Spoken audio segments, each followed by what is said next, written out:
इस वर्ष शुक्रवार 8 मार्च को महाशिवरात्रि मनाई जाएगी।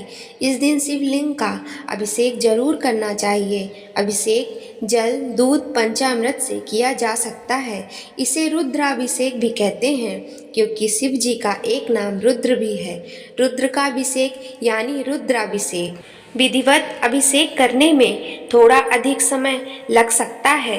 जिन लोगों के पास समय का अभाव है या किसी अन्य वजह से भी अभिषेक नहीं कर पा रहे हैं तो वे लोग सिर्फ शिवलिंग पर जल चढ़ाकर, बिल्व पत्र चढ़ाकर सामान्य पूजन कर सकते हैं। ऐसी मान्यता है कि कोई भक्त शिवलिंग पर सिर्फ जल या बेल पत्र चढ़ाता है तब भी उसकी पूजा सफल हो जाती है। शिव पुराण में एक शिकारी की कथा है जिसने अनजाने में ही शिवलिंग पर बिल्व पत्र चढ़ाए थे। अनजाने में ही शिकारी ने शिव पूजा कर दी थी। इस पूजा से भी शिव जी प्रसन्न हो गए थे और उस शिकारी की मनोकामना पूरी कर दिए थे। शिवलिंग पर जल और बिल्व पत्र क्यों चढ़ाए जाते हैं, आइए जानते हैं।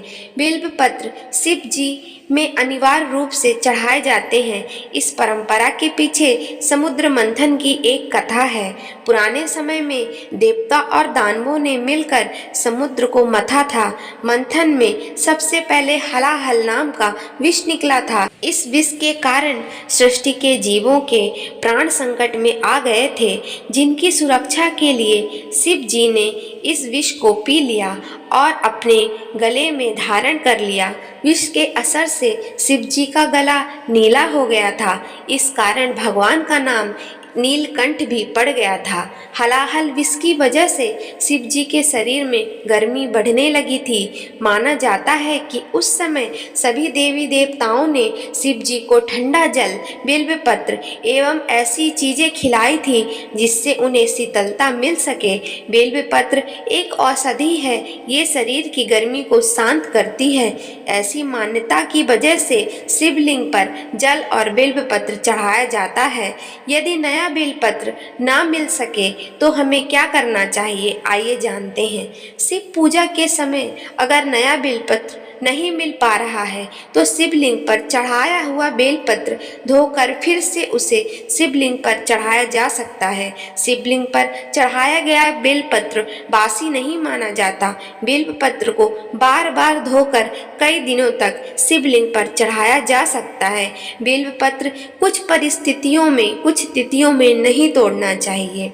बेलपत्र चतुर्थी, अष्टमी, नवमी, द्वादशी, चतुर्दशी, अमावस्या, पूर्णिमा, संक्रांति एवं सोमवार को नहीं तोड़ना चाहिए। दोपहर के बाद भी बेलपत्र नहीं तोड़ना चाहिए।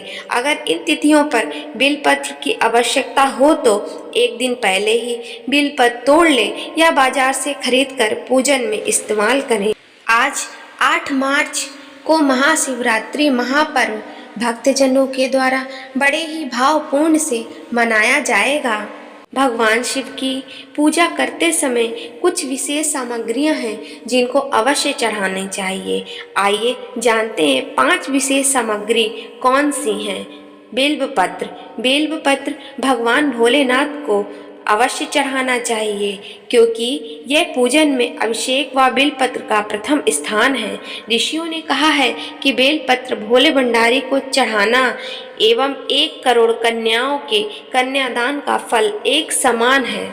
तीनों जन्मों के पापों के संहार के लिए त्रिनेत्र रूपी भगवान शिव को 3 पंक्ति युक्त बिल्वपत्र जो सत्व, रज, तम का प्रतीक है, अवश्य चढ़ाना चाहिए। दूसरा है भांग। भगवान शिव ने हलाहल विष का पान किया था। इस विष के उपचार के लिए कई तरह की जड़ी बूटियों का प्रयोग देवताओं ने किया था जिसमें भांग भी है।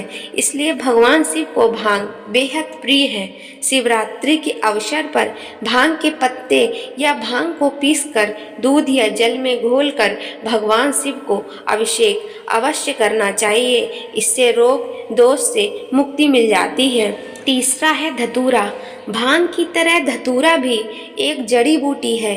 भगवान शिव के सर पर चढ़े विष के प्रभाव को दूर करने के लिए धतूरे का प्रयोग भी किया गया था, इसलिए शिव जी को धतूरा भी प्रिय है। महाशिवरात्रि के अवसर पर शिवलिंग पर धतूरा अर्पित करें, इससे शत्रुओं का भय दूर होता है। चौथा है गंगा जल।